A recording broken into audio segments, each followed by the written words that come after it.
에스겔서 44장 8절에서 14절까지입니다. 에스겔서 43장에 보면 하나님의 영광이 동문으로 들어오십니다. 10장에서 11장 하나님의 영광이 성전을 떠나는 장면이 나오고 떠났던 하나님의 영광이 다시 돌아오게 됩니다. 이스라엘 백성에게 가장 불행한 것이 뭐냐? 성전이 불타는 게 아닙니다. 장소가 없어지는 것이 아닙니다. 그곳에서 하나님의 영광이 떠나는 것입니다. 하나님의 영광이 떠나는 것을 이가봇이라고 그래요. 이가봇이 되면 모든 것은 다 끝장납니다. 그런데 하나님이 이제는 새로운 성전, 그것은 예루살렘에 있던 전에 보던 성전이 아닙니다. 환상을 보여주시고 하나님이 그곳으로 들어오십니다. 문이 닫힙니다. 문이 닫혔다는 말이 뭘까요? 다시는 이곳을 떠나지 않겠다는 뜻입니다.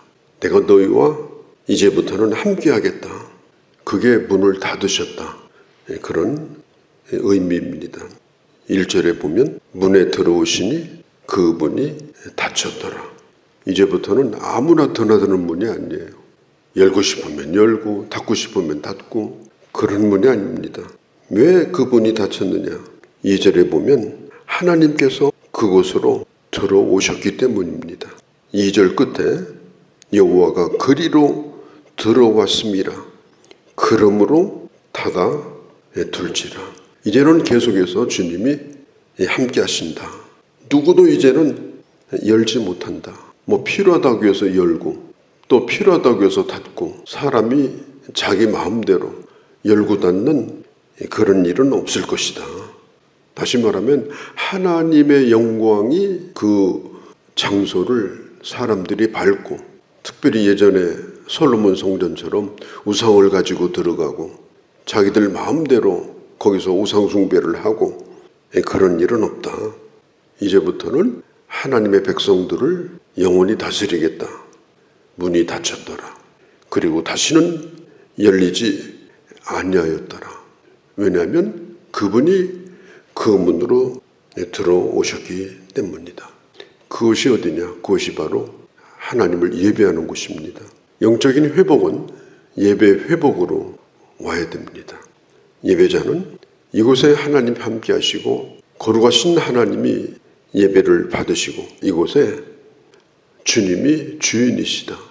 이 의식이 있어야 돼요. 그냥 함부로 드나들고 싶으면 드나들고 나가고 싶으면 나가고 그런 곳이 아닙니다. 예배하는 곳은 누군가가 그곳에 왕이 돼서도 안 됩니다. 주인이 돼서도 안 됩니다. 에스겔서를 보면서 이게 너무 영적인 해석, 그러니까 알레고리칼한 해석을 많이 해요. 그래서 나중에 들어보면 성경은 없어지고 아주 재밌는 그런 소설만 난무하는 책이 에스겔서예요. 에스겔서는 요한계시록과 똑같이 자기 마음대로 해석하고 그런 책이 아닙니다. 깊이 묵상하고 그냥 그대로 보면 이해가 됩니다. 오늘 본문도 마찬가지예요. 하나님의 이 성전은 하나님의 영광이 임재하는 곳입니다. 오래도록 이렇게 건물이 생기고 예배 장소가 생기면 관행이라는 게 생겨요. 오래도록 하다 보면 또 거기에 집주인 비슷하게 주인이 또 생겨요. 그래서 모든 걸 자기 수하에서 좌지우지하고 이제는 누구를 들어오고 누구를 나가고 그런 것까지 간섭하고 그런 일이 생깁니다. 3절에 보면요. 아주 재밌는 말씀이 나와요. 왕이 등장합니다. 이 왕은 누구냐? 세상의 왕일 수도 있고 그 건물의 터줏대감일 수도 있어요. 그런데 그 왕이 이 동문으로 들어오지 못합니다. 현관까지는 들어옵니다. 그러나 음식을 먹는데 그 현관 앞에 앉아서 먹습니다. 마치 제사장이 예전에 하나님 앞에 드린 제물, 특별히 화목제물, 속건제물 이런 제물을 먹었거든요. 그렇게 먹을 때에 이제는 들어와서 먹지 말라. 현관 밖에서 먹으라.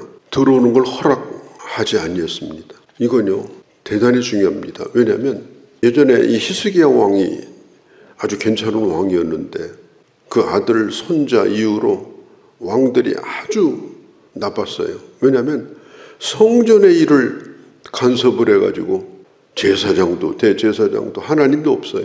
온갖 우상을 갖다가 놓고 그것을 섬기는데 앞장선 사람이 누구냐? 왕이에요. 권력이 있는 거예요. 힘이 있는 거예요.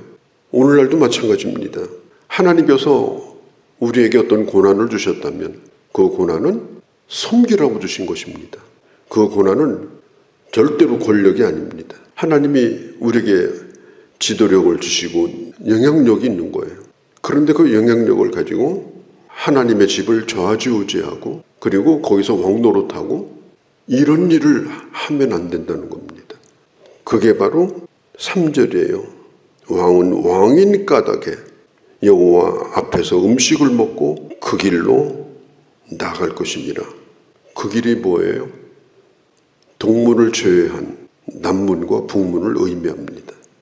이것은 교회 목회자도 마찬가지고 장로도 마찬가지고 교회 누구라도 마찬가지입니다.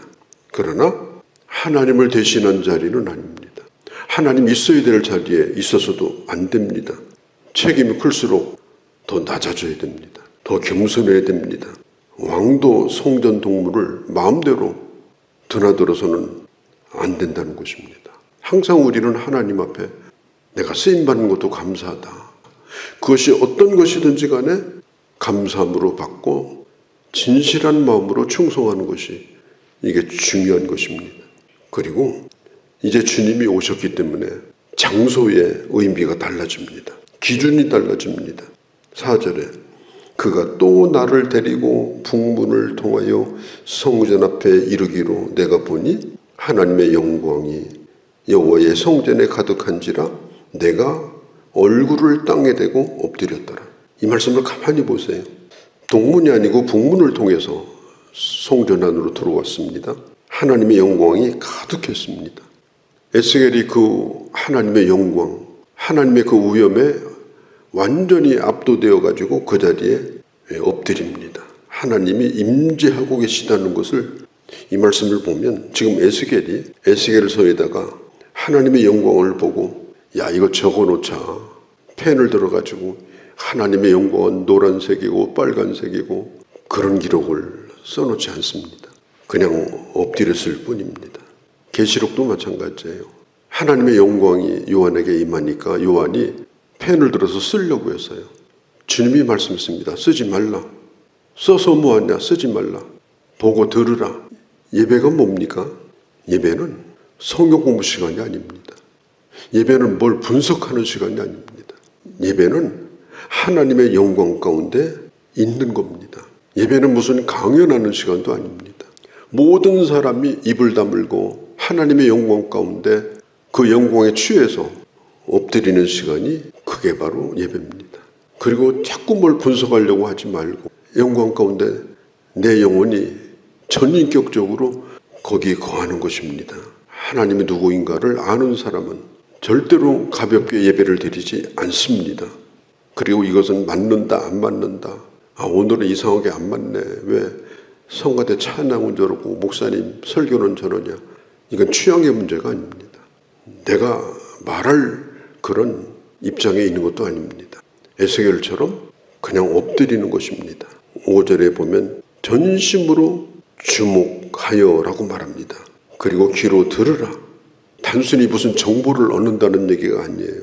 전 인격적으로 이게 집중하는 것입니다. 이제 예배 인도자인 이제 저도 마찬가지입니다. 내가 전심으로 하나님을 집중해야지 뭐 성경을 대단히 잘 알고 있는 지식을 자랑하는 것도 아니고 하나님 어떤 분인가? 하나님이 지금 무슨 말씀을 하시는가? 성도도 마찬가지고 하나님 뭘 기뻐하시는가? 하나님이 뭘 원하지 않으시는가? 그 앞에서 나를 세우고 6절에 보면 너희의 모든 가정한 일이 족하니라. 이 6절에 족하다는 말이요. 여기까지다 그런 뜻이에요. 족하다 여기까지. 네가 어떤 모습으로 왔든지 오늘 예배자로 섰다면 여기까지다. 이제 악한 걸 버리라. 가증한 걸 버리라. 하나님 앞에 선자라고 하면 이제는 이것은 대단히 중요한 자리다. 모르고 더러운 걸 가지고 왔다 할지라도 이제는 그걸 다 버리고 가라. 하나님의 영광을 본자로 살으라. 그게 바로 족하니라 이런 뜻입니다. 그렇게 해야 족한 은혜를 받는 거고, 그렇게 해야 족한 예배를 드리는 겁니다.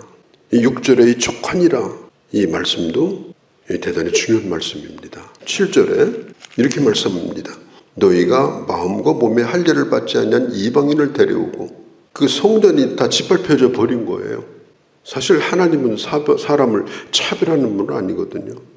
출애굽기 12장에 보면 애굽을 떠나고 싶은 사람은 애굽 사람도 다 데리고 나왔어요. 하나님의 은혜에 참여하는 것은 사실은 혈통이 따로 있는 것이 아닙니다. 같이 나오면 그게 하나님의 백성이 되는 거예요. 그게 출애굽 사건입니다. 그런데 가증한 것들을, 하나님의 백성이 아닌 자들을 하나님의 성전에 들여서 심지어 하나님의 일에 종사하도록 그렇게 한 일이 있었어요. 이게 영적으로 점점 타락하니까 나중에는 이방인들이 하나님의 일을 하게 됩니다. 할례 받지 않은 사람들이, 오늘 나오잖아요. 할례 받지 않은 사람들, 그 사람들이 오래 거기 자리 잡아요. 그거요 쫓아내기 쉽지 않습니다. 느헤미야서 7장에 보면 느비딤이라는 사람이 나오거든요. 이 느비딤이 누군가 하면 솔로몬의 때부터 성전을 드나들었던 이방인이에요. 그렇게 하다가 은혜 받은 사람도 있지만 끝까지 이방인으로 살면서 이 하나님의 성전의 일을 방해했던 그런 기록이 나와 있어요. 성경에 9절 말씀, 이스라엘 족속 중에 이방인 중에 마음과 몸에 할례를 받지 않은 이방인들을 성소에 들어오지 못하리라. 이제부터는 그런 관례, 그런 관행, 온전한 예배를 해칠 수 있는 그런 모든 요소들, 이런 것들을 이제는 구분해라. 예배를 혼잡스럽게 하지 말라. 지금 하나님의 에스겔에게 지금 하시는 말씀이 그겁니다. 그전에는 이제 이방인의 뜰, 유대인의 뜰이 없었어요. 그러다가 바벨론 포로 생활이 끝나고 돌아와가지고 예수님의 시대에 와서는 신약성경에 나와 있지 않습니까? 이방인의 뜰도 있고 유대인의 뜰이 구분되어 있었습니다. 왜냐하면 이걸 구분을 해야 된다. 여기까지다.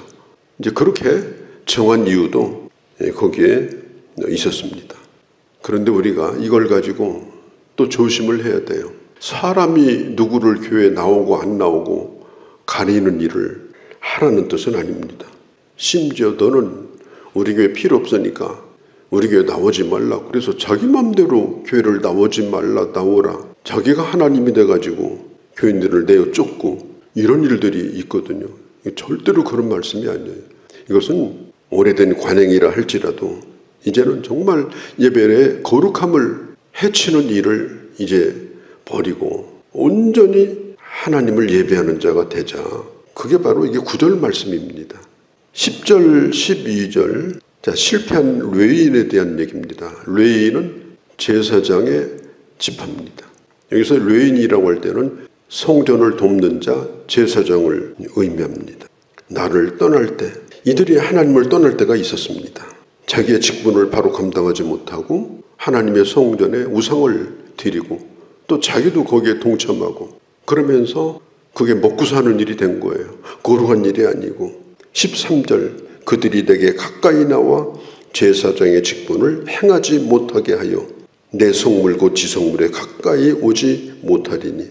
이제는 그들이 더 이상 제사장의 직무를 할 수 없게 하겠다는 것입니다. 불성실에 대한 책임입니다. 구별하지 못한 책임입니다. 진정한 예배자가 되지 못한 것에 대한 책임입니다. 그래서 우리가 하나님의 교회에서 어떤 직분이 주어졌을 때 예배에 실패한 자는, 하나님을 예배로 섬기는 것에 실패한 자는 어떤 권위도 사실 그것은 의미가 없습니다. 뭐 내가 직분이 뭐다 그러면서 예배에 다 빠뜨리고 그냥 예배도 그냥 거드럭거리면서 드리고, 이것은요 우리가 기억할 것은 빼앗길 수도 있다는 생각을 해야 됩니다. 유대 사람들은 제사장의 역할도 그 권위도 다 빼앗겼습니다. 그런데 예전 같은 직분은 더 이상 하지 못하게 했습니다. 그렇지만 하나님의 성전을 드나들 수 있게는 했습니다.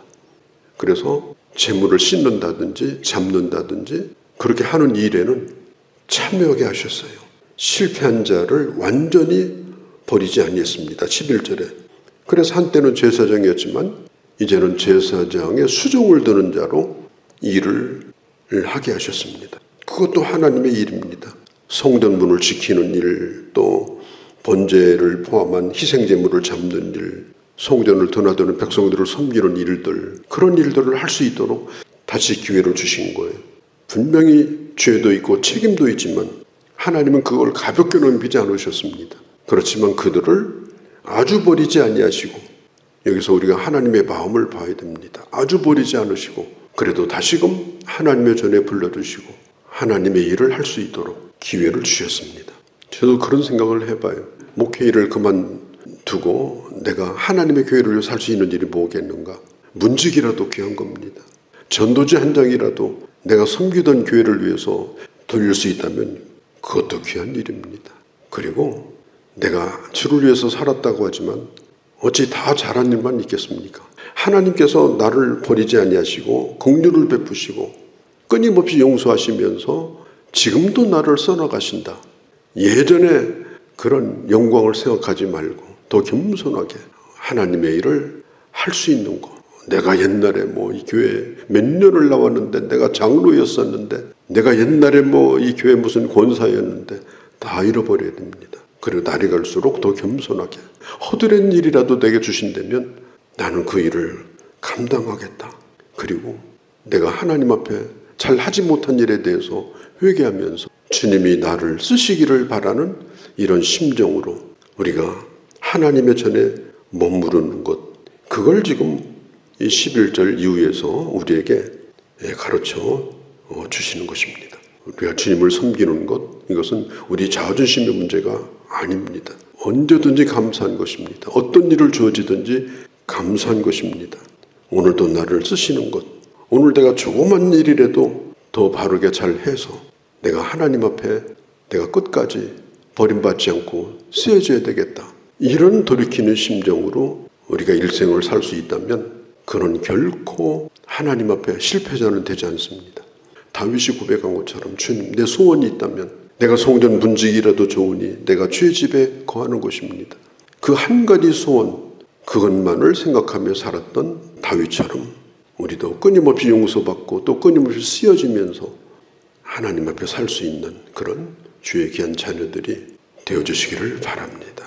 거룩하신 우리 아버지, 주님은 이곳에 임재하시고 또한 우리의 예배를 받으신다는 것, 여기에는 어떤 관행도 인간의 권력이나 인간의 힘이 관여하지 않고 하나님만이 최고의 권위요, 모두가 엎드려서 하나님께만 영광을 돌리는 그런 거룩한 예배, 그런 경건한 예배, 과거의 영광을 말하지 아니하고 오늘 하나님의 성전의 문직이라도 쓰임받을 수 있다면 감사하여 주의 전을 떠나지 아니하고 끝까지 충성하며 예배자로 살 수 있는 그런 길을 걸어갈 수 있는 저희 되도록 주께서 저희들을 주장하시고 인도하여 주시옵소서.